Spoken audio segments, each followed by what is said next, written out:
Баршаңызға сәлем достар. Бүгін біз изомальттан осындай ЖО-да торт декорын жасаймыз. Бұл декор өте оңай жасалады. Видеоны соңына дейін қараңыздар. Табаны қалың ыдысқа изомальтты салып ерітеміз. От орта деңгейде болу қажет.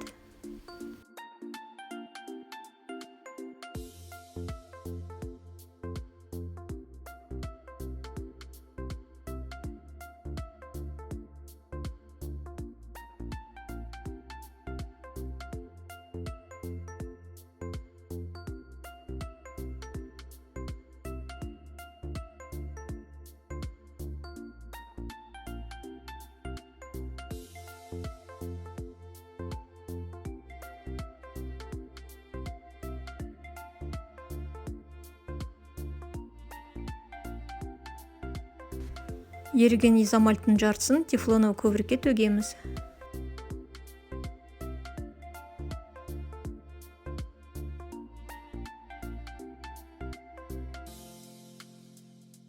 Еріген изомальттың екінші бөлігіне ас бояу үшін қосамыз. Жақсылап араластырып, тефлоновый коврикке төгеміз.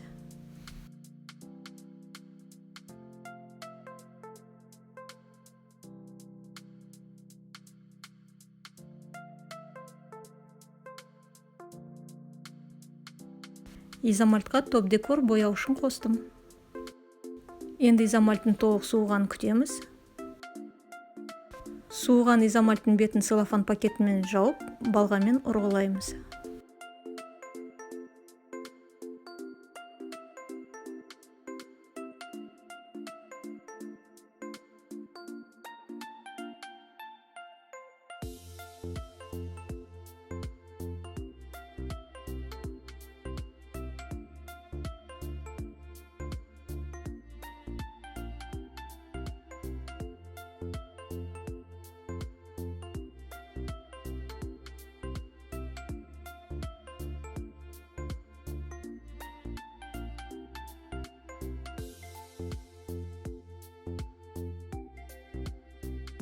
Изомальт сынықтарынан өзімізге қажетті форманы шығарамыз.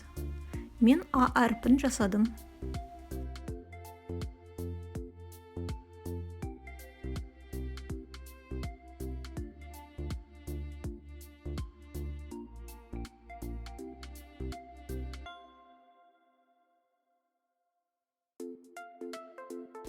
Декорды тортқа бекітетін аяқшасын шпажкадан жасаймыз.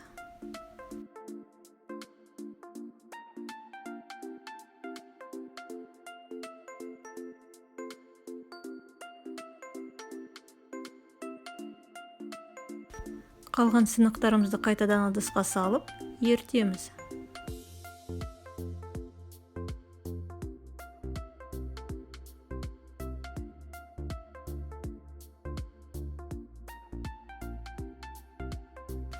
Ерітілген изомальтты жасаған формамыздың үстінен құйып шығамыз.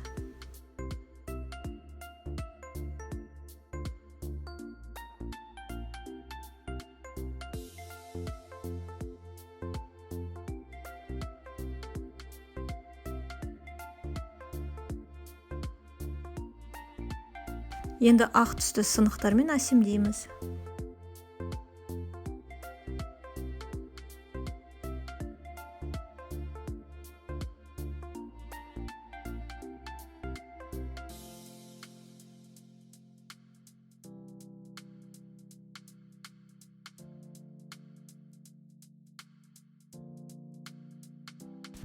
Қалған ақ түсті сынықтарды ыдысқа салып ерітеміз.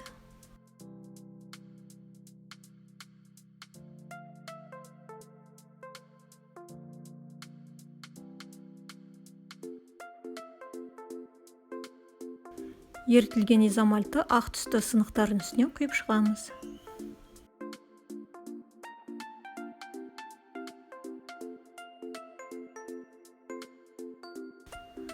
Енді алтын түсті кондуринді спиртпен араластырамыз. Сосын формамыздың жан-жағын бояп әрлейміз.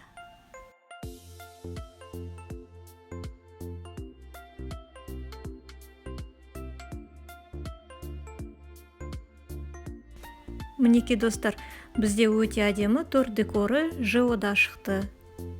осындай декорды міндетті түрде жасап көріңіздер. Видеоны соңына дейін қарағандарыңызға көп рахмет. Сіздермен бірге болған Эрика. Каналыма тіркелуді ұмытпаңыздар. Сонымен қатар қоңыраушаны басып қойыңыздар, келесі видео рецептерді жіберіп алмас үшін. Күндеріңіз сәтті өтсін.